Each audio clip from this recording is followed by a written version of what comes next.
The girl was about to return to her room to sleep when she suddenly noticed a shadow moving in the study. Her father had already left for work, so who could this person be? With a nervous heart, she opened the door. A masked person appeared right in front of her. Realizing he had been discovered, the masked person picked up a baseball bat and charged at her. The terrified girl quickly slammed the door shut. Strangely, the intruder didn't break through. She hesitantly opened the door again, but the masked person had mysteriously vanished. She thought it was just her imagination, but that night, a scream from her mother echoed from the study. Instinctively grabbing a vase, she rushed over only to find her mother unconscious on the floor. She tried to wake her up, but as she turned around, the masked person was standing right behind her. Reflexively, she hurled the vase at him. However, the next second, the masked person swung the bat down on her. She jolted awake to find herself on a bed, hands bound, surrounded by darkness. Suddenly, her father's voice echoed around her. He told her something terrifying. She had been attacked by the masked person and was now in a vegetative state. As a brain specialist, her father wanted to use his invention, a memory recall device, to send her consciousness back to that day to identify the masked person's face. This was very important to him because the masked person had tried to steal classified data about the device. Without regard for her fear,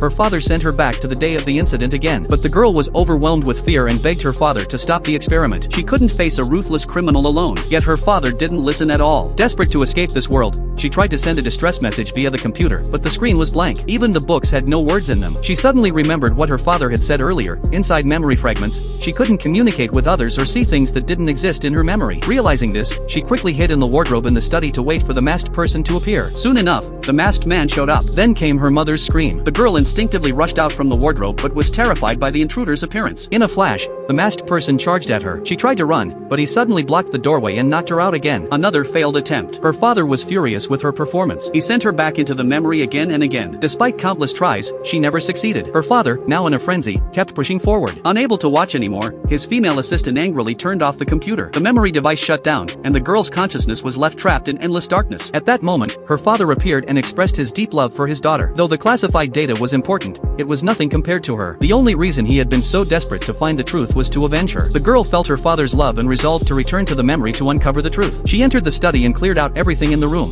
preparing for the masked person's arrival. This time, when the bat came swinging toward her, it vanished into thin air because she had realized that anything that had appeared in the memory could be controlled. She charged at the masked person and knocked them down. While they were unconscious, she removed their mask. To her horror, the person had no facial features. Anything not previously seen in memory couldn't be visualized. The girl suddenly fell into a void of endless darkness. There, she discovered the female assistant. Rushing over to ask for help, she accidentally noticed a bracelet on the assistant's wrist. It was identical to the one worn by the masked person. She understood everything. On her father's computer screen, the assistant's face appeared. At that moment, the assistant strangled her father. The truth was finally revealed. Her father fought back with all his strength. He picked up a fallen doll and struck the assistant with a fatal blow. At last, the girl awoke from her coma. The family embraced each other. But in the very next moment, only she was left alone.